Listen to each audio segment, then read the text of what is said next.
नमस्कार, संजीवनी आईएएस में आपका एक बार पुनः बहुत बहुत स्वागत है। और आज हम उत्तराखंड के इतिहास का तृतीय अध्याय का अध्ययन करने वाले हैं। तो देखिए, जो पहला अध्याय था उसमें हमने कुड़िंदों के बारे में बात की थी, और जो द्वितीय अध्याय है हमारा, तो उसमें हमने कुड़िंदों के पश्चात के उत्तराखंड की बात की थी। लेकिन आज हम तृतीय अध्याय में जो है उत्तराखंड के कार्तिकेय वंश के बारे में अध्ययन करने वाले हैं। तो देखिए, पहले इसका हम नाम लिख लेते हैं। ये जो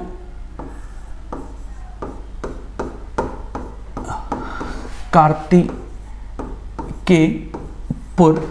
वंश के बारे में बात करने वाले हैं। कार्तिकेय वंश, तो सबसे पहले इसके बारे में दो तीन बातें जान लेते हैं इसको अध्ययन करने से पहले। तो देखिए, एक इसके संबंध में एक डाउट हुआ है इस अध्याय के संबंध में। पहले हम उस डाउट को दूर कर लेते हैं, फिर आगे बढ़ेंगे। पिछले वीडियो भी मैंने आपसे कहा था कि कुछ विद्यार्थियों के मन में ये डाउट पैदा हो गया है कि कार्तिकेय वंश और कत्यूरी वंश एक ही हैं या नहीं है, ऐसा उनके मन में प्रश्न है। और इस कारण से उन्होंने एक धारणा ये बना ली कि उत्तराखंड का इतिहास जो है डाउटफुल है। और लेकिन मैंने आपको आश्वस्त किया था कि उत्तराखंड के इतिहास में कोई डाउट नहीं है और ये बहुत सरलता वाला इतिहास है। तो अब बात करते हैं डाउट पैदा क्या हुआ और क्यों हुआ। तो देखिए, उत्तराखंड का इतिहास लिखने का जो सबसे महत्वपूर्ण और विस्तृत प्रयास किया गया सबसे पहले, वो एटकिंसन के द्वारा किया गया था। तो ये जो एटकिंसन है, तो जब इन्होंने उत्तराखंड का इतिहास लिखा था अपनी पुस्तक हिमालयन गजेटियर में, 3 खंडों में है और 2 भाग है हर खंड के, यानी 6 किताबों में, तो इन्होंने पूरे उत्तराखंड के इतिहास को लिख डाला। लेकिन ये बहुत समय पहले की बात है और उस टाइम पर एटकिंसन के पास उतने प्रमाण नहीं थे जितने आज हमारे पास प्रमाण हैं। तो इसका परिणाम ये हो गया कि एक जगह पर एटकिंसन गड़बड़ा गए, जानबूझ के नहीं बल्कि प्रमाणों के अभाव में। तो गड़बड़ा वो ऐसे गए कि उन्होंने जो कार्तिकेय वंश है, कार्तिकेय वंश है, और जो कत्यूरी वंश है, कत्यूरी वंश, इन दोनों वंशों को उन्होंने एक ही मान लिया। कार्तिकेय वंश को भी और कत्यूरी वंश को एक ही मान लिया। और हुआ ये कि जब एटकिंसन ने किया तो बाद वाले इतिहासकार, जैसे जिनमें बीडी पांडे बहुत महत्वपूर्ण हैं, तो कई इतिहासकारों ने एटकिंसन के ही इस परंपरा को फॉलो किया। तो इससे एक जो है परंपरा बन गई कि कत्यूरी और कार्तिकेय वंश एक ही मान लिया गया। तो लेकिन हुआ ये कि समय के साथ साथ जब उत्तराखंड में शोध हुए और शोध में जो है प्रमाणों की अधिकता होने लगी, तो उससे ये स्पष्ट हो गया कि ये दोनों अलग अलग राजवंश हैं। जैसे यशवंत सिंह कटौच और कई विद्वान जो हैं अब सरलता से इस बात को प्रमाणित करते हैं, सिद्ध करते हैं कि ये दोनों अलग अलग राजवंश हैं। तो अगर हम इनके कालक्रम के बारे में बात करें तो देखिए, हर्ष के पश्चात जो राजवंश हमें दिखाई देता है, जब भारत में राजपूत काल चल रहा था, तो उस टाइम पे उत्तराखंड में कार्तिकेय वंश शासन कर रहा था। और उसके बाद जो है कार्तिकेय वंश के पश्चात 11वीं शताब्दी के करीब जो है उत्तराखंड में कत्यूरी वंश आया। तो इसलिए ये दो वंश अलग अलग हैं, इनके राजा अलग अलग हैं, इनकी उपलब्धियां अलग अलग हैं, इनकी विशेषताएं अलग अलग हैं और इनका समय भी अलग अलग है। तो इसलिए कोई कंफ्यूजन नहीं होने वाला है, क्योंकि अब हम अपने जो भी हम अध्याय भी जो अध्ययन शुरू करने वाले हैं उसमें ये बात एकदम सरलता से प्रमाणित हो जाएगी और आप लोगों को कोई भी कंफ्यूजन पैदा नहीं होगा। चलिए, तो अब बात करते हैं आगे। तो ये जो है हमारा कार्तिकेय वंश, तो सबसे पहले इसका हम एक संक्षिप्त परिचय ले लेते हैं। तो हुआ ये था कि जिस वक्त हर्ष का शासनकाल था भारत में, तो उत्तरी भारत, संपूर्ण उत्तरी भारत जो था वो एकीकृत हो गया था हर्ष के अधीन। और उसके पश्चात जब हर्ष की मृत्यु हो गई तो उत्तरी भारत में विकेंद्रीकरण, राजनीतिक विकेंद्रीकरण आरंभ हो गया। और जब राजनीतिक विकेंद्रीकरण आरंभ हो गया तो उत्तराखंड में भी कई छोटे छोटे राजवंशों की उत्पत्ति हुई। और जो छोटे छोटे राजवंश हैं, इनमें सत्ता के लिए, शक्ति के लिए, सर्वोच्चता के लिए आपसी संघर्ष हुआ। और इस आपसी संघर्ष में कार्तिकेय वंश विजित हो गया और इसने एक महान साम्राज्य की स्थापना की। तो इस प्रकार से जो है, तो ये है इसका संक्षिप्त परिचय। लेकिन इस संक्षिप्त परिचय में अब एक बात और हमारे लिए महत्वपूर्ण है। तो वो जो बात महत्वपूर्ण है हमारे लिए, उसको देख लेते हैं, वो क्या है। देखिए, कार्तिकेय वंश की अगर हम बारे में बात करें तो इस वंश के कई शासक ऐसे हैं जिन्होंने अपने अभिलेख जो है का जो है निर्माण करवाया था और वो अभिलेख हमें प्राप्त हो गए हैं। और इन अभिलेखों के माध्यम से इस वंश के बारे में तमाम जानकारियां मिलती हैं और वो प्रमाणिक भी हैं। तो ये पहला राजवंश है उत्तराखंड का, महान राजवंश, जो अपनी जानकारी खुद ब खुद देता है, स्वयं देता है। इसलिए विद्वानों ने इसे उत्तराखंड का पहला ऐतिहासिक वंश माना है। तो याद कीजिए, कुणिंद पहले राजनीतिक वंश है, लेकिन ये वंश जो है उत्तराखंड का पहला ऐतिहासिक वंश है। तो हम यहां पे इसको लिख देते हैं कि ये जो है उत्तराखंड का प्रथम ऐतिहासिक वंश है।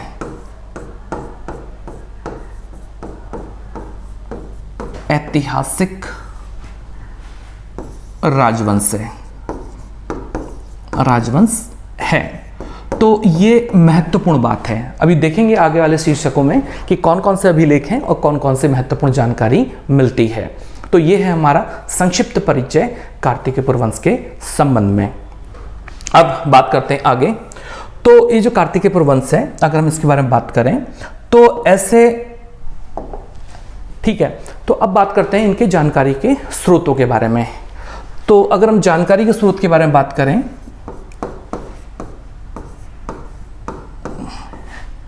जानकारी के स्रोत के बारे में अगर हम बात करें तो देखिए, जो इनकी जानकारी के स्रोत हैं वो इनके अभिलेख हैं। अभी हमने बात की और देखते हैं कि कौन कौन से ऐसे राजा हैं जिन्होंने अपने अभिलेख उत्कीर्ण करवाए। तो पहला जो है, तो 1 2 3 4 5, चलिए पहले इतना ही कर लेते हैं। तो देखिए, एक राजा है इनका जिनका नाम है ललित शूरदेव। तो ललित शूरदेव का जो अभिलेख मिलता है हमें, वो पांडुकेश्वर से मिलता है, पांडुकेश्वर से।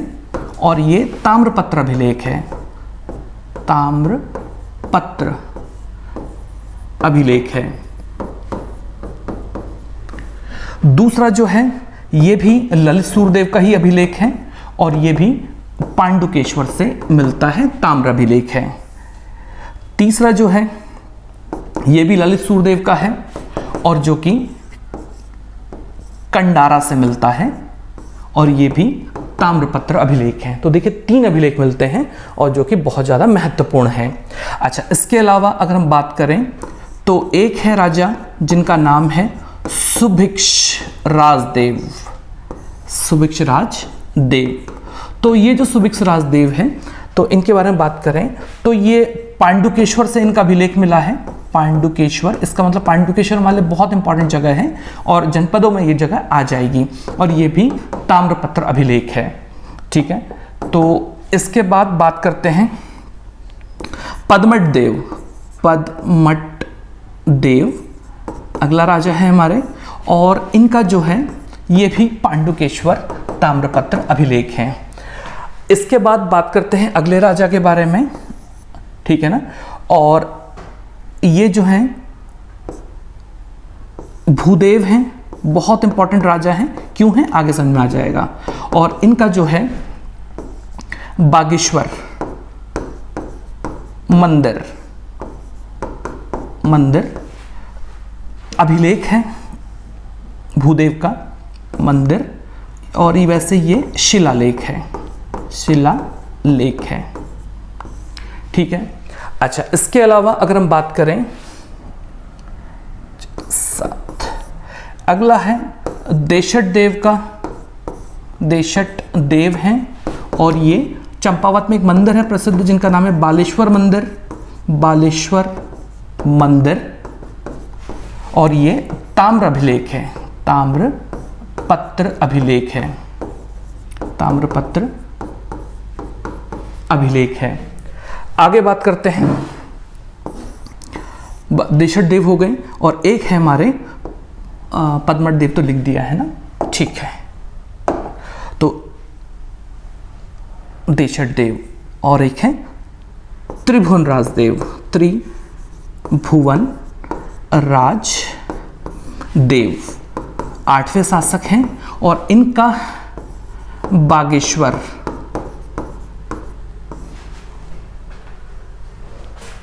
मंदिर शिलालेख है, शिला लेख है। तो देखिए इतने जो हैं, अगर आप इसको देखें, थोड़ा इसको छोटा कर लेते हैं, आपको शायद, हाँ ये है देखिए। तो इतने जो हैं राजा हैं। ललित शूरदेव के 3 अभिलेख हैं, सुभिक्ष राजदेव, पद्मट देव और भूदेव के बारे में बात करें, पद्मट देव हैं, भूदेव हैं, देशट देव हैं, त्रिभुवन राजदेव। तो इनके इतने तमाम अभिलेख जो हैं आज हमें प्राप्त हो चुके हैं और इन अभिलेखों से बहुत ज़्यादा जानकारी मिलती है, बहुत प्रामाणिक जानकारी मिलती है, विश्वसनीय जानकारी मिलती है।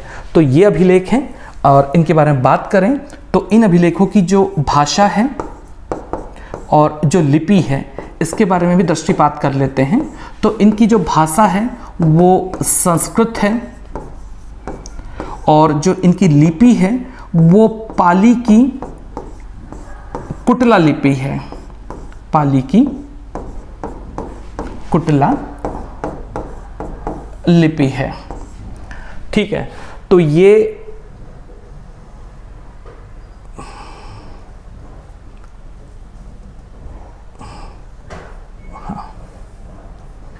ये देखिए, तो इतने जो हैं हमें ये सारे के सारे मिलते हैं। तो आप इनको जो है इनका स्क्रीनशॉट ले लीजिए ताकि हम फिर अगले अपने शीर्षक में बढ़ सकें। चलिए, तो अब बात करते हैं आगे, तो अगर हम इसके बारे में बात करें तो ये जो कार्तिकेयपुर वंश है, कार्तिकेयपुर वंश, तो अब इसके राज्य का नाम कैसे पड़ा, राज्य का नाम कैसे पड़ा और इसकी राजधानी क्या थी, राजधानी क्या थी या कहाँ थी, इसके बारे में हम बात करते हैं। तो देखिए अगर हम इसके बारे में बात करें तो सबसे पहली बात तो ये है कि इस राज्य का नाम कार्तिकेयपुर हमने शुरू में हेडिंग में लिख दिया है, लेकिन किसी भी अभिलेख में इस राजवंश का नाम या इस राज्य का नाम कार्तिकेयपुर नहीं है। तो अब बात यह है कि हमने इसका नाम क्यों लिखा। तो दरअसल अभिलेखों में इसकी राजधानी का नाम हमें कार्तिकेयपुर मिलता है और कार्तिकेयपुर के नाम के पर ही हमने इस राज्य का नाम और इस राजवंश का नाम जो है कार्तिकेयपुर वंश लिख दिया। जैसे भारतीय इतिहास में भी ऐसा होता है, जैसे विजयनगर एक राजधानी का नाम है और हमने उस राज्य को भी विजयनगर कह दिया। तो इस तरह से तो राजधानी के नाम पर हमने राज्य का नाम लिखा है। तो अब बात कर लेते हैं राजधानी के बारे में, क्या विशेषता है राजधानी। तो देखिए अगर हम राजधानी के बारे में बात करें तो अभी तो हमने पहले यही कह दिया है कि राजधानी इनकी कार्तिकेयपुर थी, कार्तिकेयपुर थी। ठीक है, और अब ये कार्तिकेयपुर थी कहाँ दरअसल ना, आज कहाँ है कार्तिकेयपुर। तो विद्वानों के अनुसार जब विद्वानों ने इन अभिलेखों का अध्ययन किया, इसका विश्लेषण किया, तो उन्होंने ये पाया कि इनकी राजधानी ना अलकनंदा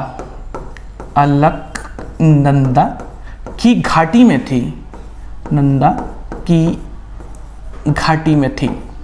तो अलकनंदा नदी की जो घाटी है, चमोली वाला हमारा जो क्षेत्र है मुख्यतः अलकनंदा की घाटी में है। तो एक अनुमान सा ये भी लगा कि शायद ये महत्वपूर्ण स्थल जोशीमठ रहा होगा। लेकिन एक विद्वान है बहुत बड़े, नाम शायद आप लोगों ने सुना हो, जिनका नाम है कनिंघम। तो कनिंघम ने कहा कि भाई ऐसा है कि जो इनके अध्ययन से हमें अनुमान लगता है तो अलकनंदा नदी की घाटी तो ठीक है, लेकिन ये स्थान जोशीमठ नहीं था, बल्कि अलकनंदा नदी की घाटी पर कोई सुरम्य स्थान हो सकता है। और वो सुरम्य स्थान क्या है, सुरम्य स्थान ये अभी ठीक पता नहीं लग पाया है।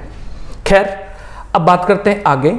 तो इनकी जो ये अलकनंदा नदी की जो घाटी है वहाँ पर जो ये राजधानी है कार्तिकेयपुर, तो एक तो ठीक से नहीं पता, लेकिन खैर जो भी हुआ हो कोई बात नहीं, समय के साथ साथ वो ही पता चल जाएगा, क्योंकि हमारे इतिहासकार हमेशा बहुत मेहनत करते रहते हैं। लेकिन उसके बाद क्या हो गया कि इन लोगों ने ना अपनी राजधानी परिवर्तन किया, राजधानी में परिवर्तन किया, राजधानी परिवर्तन किया। कब किया वो आगे के हेडिंग में पढ़ेंगे, अभी केवल राजधानी परिवर्तन के बारे में बात करते हैं। तो देखिए इन्होंने अपनी राजधानी परिवर्तित की और राजधानी परिवर्तित करने के बाद ना ये गोमती नदी की घाटी में आ गए, नदी की घाटी में आ गए। और जब ये गोमती नदी की घाटी में आ गए, गोमती नदी की घाटी में आ गए, तो ये स्थान ना आज हमारा जो है बागेश्वर जनपद है, बागेश्वर जनपद है। और ये स्थान जो था आज का बैजनाथ है, बैजनाथ है।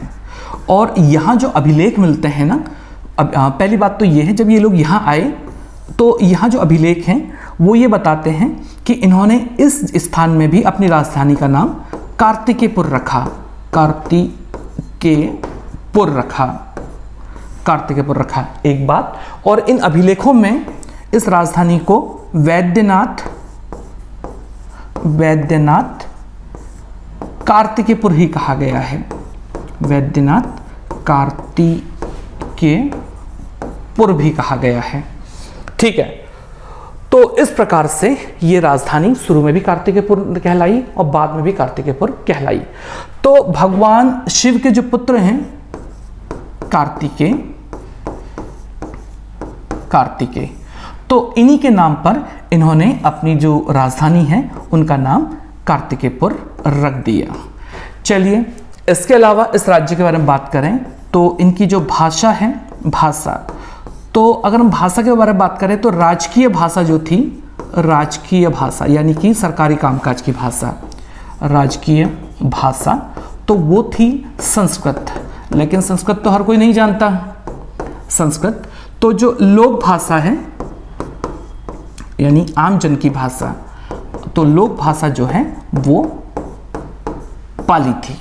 ठीक है, वो अभिलेखों की भाषा के बारे में बात की इससे पहले हमने। हाँ, अभी हम राजकीय भाषा और स्थानीय भाषा के बारे में हम बात कर रहे हैं। तो ये है कार्तिकेयपुर वंश के बारे में महत्वपूर्ण जानकारी, इनकी राजधानी के बारे में जानकारी और इनके जो है राज्य के नाम के बारे में जानकारी के बारे में जानकारी। चलिए, अब हम एक हेडिंग और बात करते हैं इसकी, और वो जो हेडिंग है हमारा, वो जो हेडिंग है इसका नाम है कार्तिकेयपुर वंश की काला अवधि के बारे में, काला अवधि के बारे में, यानी कि टाइम पीरियड के बारे में। तो जो टाइम पीरियड है, अगर हम इसके बारे में बात करें तो ये जो टाइम पीरियड है, तो अभिलेखों से ही पता चलेगा कि इसका टाइम पीरियड क्या है। तो विद्वान ये कहते हैं ना कि जब हर्ष की मृत्यु हो गई 650 ईस्वी के करीब, तो जब हर्ष की मृत्यु हुई तो उसके बाद जो है, जो उत्तराखंड वाला जो क्षेत्र है, अगर हम इस उत्तराखंड के बारे में बात करें, उत्तराखंड में तो नवीन राज्यों की उत्पत्ति हुई और उनके बीच में संघर्ष हुआ, और संघर्ष के पश्चात जो है कई नवीन राज्य पैदा हुए, कुछ समाप्त हुए। तो विद्वान ये कहते हैं कि अगर हम इसके बारे में बात करें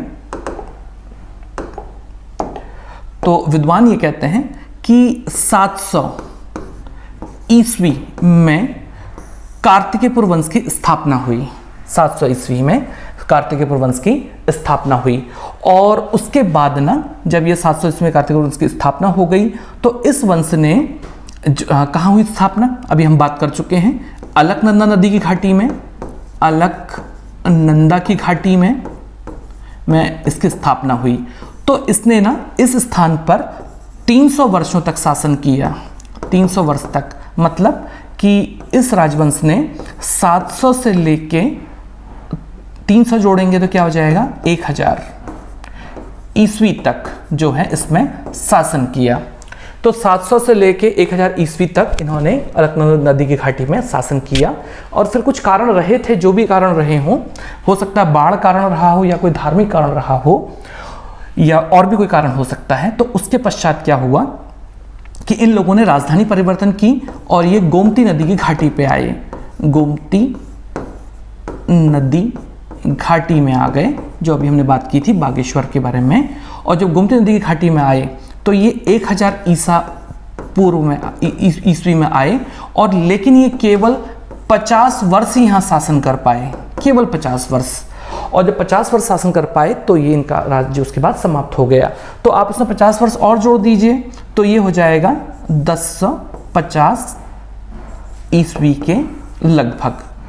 तो इस प्रकार से जो कार्तिकेयपुर वंश है, अगर हम इसका काल देखें तो ये इनका कुल काल बैठता है 700 से लेके 1050 ईस्वी तक, यानी कुल 350 वर्षों तक इस राजवंश ने शासन किया, जो अपने आप में बहुत बड़ी बात है। तो यह है इनकी काल अवधि के बारे में कि इन अभिलेखों से जो है हमें क्या क्या जानकारी प्राप्त होती है। तो देखिए, अगर हम बात करें कि उपलब्ध जानकारी क्या है, उपलब्ध जानकारी क्या है, तो अगर हम इस उपलब्ध जानकारी के बारे में बात करें, उपलब्ध जानकारी के बारे में, तो देखिए जो ये अभिलेख हैं, तो इन अभिलेखों से हमें ढेर सारे राजाओं के नाम मिलते हैं और उनकी कई महत्वपूर्ण उपलब्धियों के बारे में पता चलता है। लेकिन हमें पता है कि राजा तो अलकनंदा नदी की घाटी वाले भी हैं, और हमें पता है कि राजा तो बागेश्वर की जो घाटी है तो उसमें भी हैं। तो इसलिए जो हमें राजा मिलते हैं हम उनको दो भागों में विभाजित करेंगे। तो पहला है हमारा, एक है कि अलकनंदा नदी घाटी के शासक ना, इन्हें पूर्ववर्ती शासक भी कहा गया है, पूर्ववर्ती शासक भी कहा गया है, पूर्ववर्ती शासक भी कहा गया है, ठीक है ना।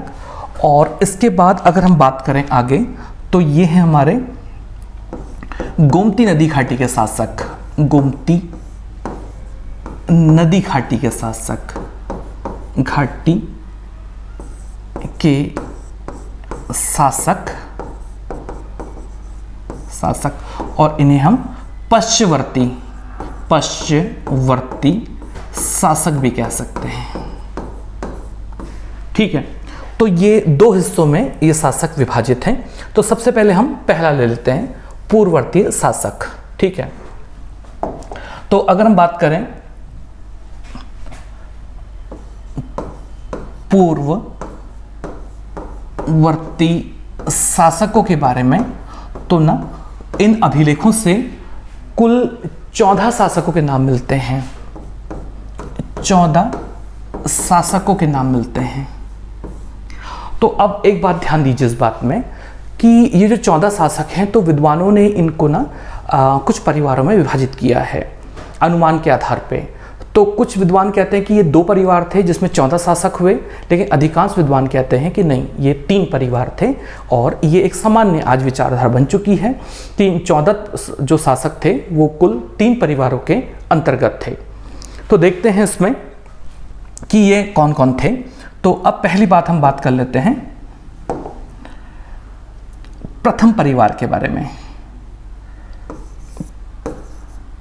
प्रथम परिवार, ठीक है। तो जो प्रथम परिवार है इसमें कितने शासकों के नाम मिलते हैं, इसको ध्यान से देखते हैं। 3, 4। तो पहला जो शासक मिलता है हमें, वो मिलता है हमें बसंतन देव, ठीक है ना। तो देखिए पहला राजा तो यही है, तो यही इसका संस्थापक भी हो गया। लेकिन हम बाद में बात करेंगे पहले बसंतन देव के बारे में। फिर उसके बाद ना नाम क्या था वो मिट गया है अभिलेख में, तो नाम मिट चुका है। किस में मिट चुका है, आइए बात करते हैं। नाम मिट चुका है। फिर आता है तीसरे राजा का नाम, और इसका नाम है खरपरदेव, खरपरदेव आता है। फिर उसके बाद आता है कल्याण देव, और फिर आता है त्रिभुवन राज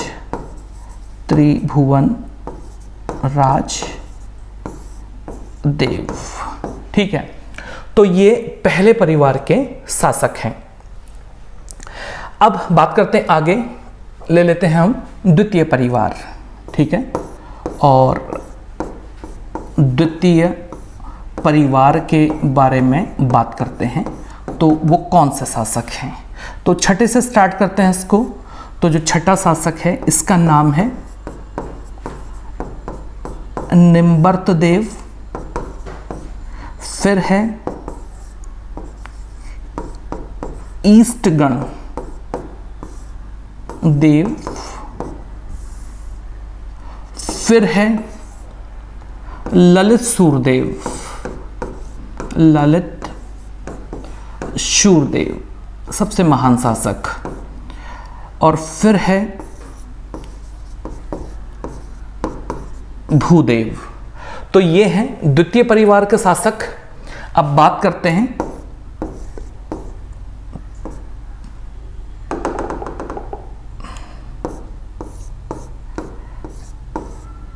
तृतीय परिवार के बारे में। ठीक है, तो देखते हैं तृतीय परिवार में कौन कौन है। 10 से गिनते स्टार्ट करते हैं।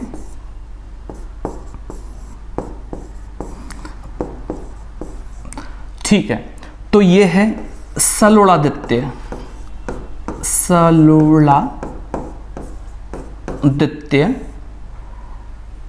फिर है इच्छट देव, फिर है देशट देव, फिर है पदमट देव, और 14वें और अंतिम शासक हैं अलकनंदा नदी घाटी के, और वह हैं सुभिक्ष राज देव। तो देखिए इस प्रकार से अगर हम इनके बारे में बात करें तो 3 परिवार जो हैं, आप लोग इसका स्क्रीनशॉट ले सकते हैं। तो ये है पहला परिवार और दूसरा परिवार, और अब बात करते हैं ये है हमारा तीसरा परिवार। तो ये जो 3 परिवार हैं, तो 3 परिवारों के ये 14 शासक हमें प्राप्त होते हैं। चलिए, तो भाग प्रथम का जो वीडियो की जो मतलब लेंथ है, मुझे लगता है वो पर्याप्त हो चुकी है। तो आज हम अपने इस वीडियो को यहीं पे विराम देते हैं, और मुझे लगता है कि ये जो कार्तिकेय पुरवंश है ये 2 या 3 खंडों में पूरा हो पाएगा, संभवतः 3 खंडों में पूरा हो पाएगा। तो ये पहला खंड आपके सामने प्रस्तुत है, आप इसको अध्ययन कीजिए, इसका लाभ उठाइए, और अगर कोई समस्या हो तो आप मुझे संपर्क कर सकते हैं इस संबंध में, और मैं यथासंभव जो है, वैसे समय का अभाव भी रहता है लेकिन तो भी मैं जितना हो सकेगा आप लोग का जो है सहायता के लिए हमेशा उपलब्ध रहूँगा। तो अपना बहुमूल्य समय देने के लिए बहुत बहुत धन्यवाद। आपका दिन शुभ हो। नमस्कार।